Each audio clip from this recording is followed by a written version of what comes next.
Hi, I'm Stan DeFreitas, Mr. Green Thumb. When you get into tea roses, you have to worry about trimming them back. Now, tea roses, by the very name, mean they're a nice tall stem and you've got the rose on the top. Usually you have one center rose as opposed to, let's say, floribunda that gives you a bunch of roses like a bush rose.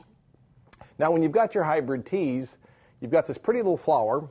You're going to come back in and trim off down below, and you can simply take a piece of the rose and trim it back to the size that you need. Now, this is kind of a short stem. Typically, I might trim one back, 12 to 18 inches. But on your tea roses, you've got this beautiful little bud up above, and you want to take the whole rose back. And remember, when you do trim it back, it's going to branch out, which means you're going to get a bunch more flowers. Tea roses are beautiful because they've got a nice tall stem, and they give you the nice cut flower that you can use in arrangements or in a vase in your home.